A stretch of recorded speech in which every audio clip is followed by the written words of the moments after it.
ধর্মপ্রাণ মুসল্লিদের কাছে তুমুল জনপ্রিয় মিজানুর রহমান আজহারি ও শায়ক আহমদুল্লাহ একটি ইসলামিক কনফারেন্সে যোগ দিতে তারা দক্ষিণ কোরিয়ায় যান। সেখানে তাদের এক পলক দেখতে ছুটে যান কোরিয়ায় বসবাসরত হাজার হাজার প্রবাসী বাংলাদেশি। মুগ্ধ হয়ে শুনেছেন আজহারির বক্তব্য। বিস্তারিত ডেস্ক রিপোর্টে।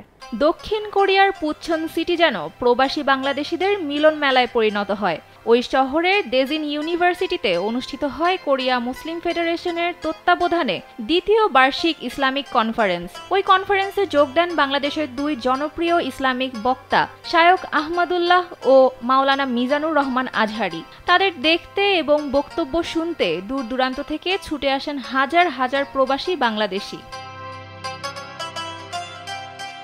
শায়ক আহমদুল্লাহ তার বক্তব্যে প্রবাসীদেরকে বাংলাদেশ ও মুসলিমদের সুনাম ধরে রাখার জন্য বিশেষভাবে সজাগ থাকতে বলেন।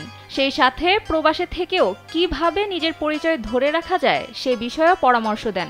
এলো ভিশন মুশকিল আসান অফার। যে কোনো ব্র্যান্ডের পুরনো ফ্রিজ নিয়ে চলে আসুন ভিশন শোরুমে আর নিয়ে যান নতুন ভিশন ফ্রিজ 20% পর্যন্ত ছাড়। সভায় ডক্টর মিজানুর রহমান আজহারি মোহাম্মদ রাসূলুল্লাহ সাল্লাল্লাহু আলাইহি সাল্লামের আচরণ নিয়ে আলোকপাত করেন। সবাইকে সুন্দর আচরণের অধিকারী হতে উদ্বুদ্ধ করেন তিনি। শায়ক আহমদুল্লাহ উপস্থিত দর্শকদের বিভিন্ন প্রশ্নের উত্তর দেন।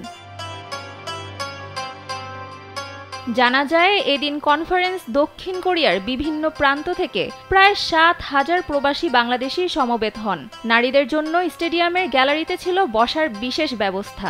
এটি ছিল দক্ষিণ কোরিয়ার প্রবাসী বাংলাদেশিদের সবচেয়ে বড় জমায়েত।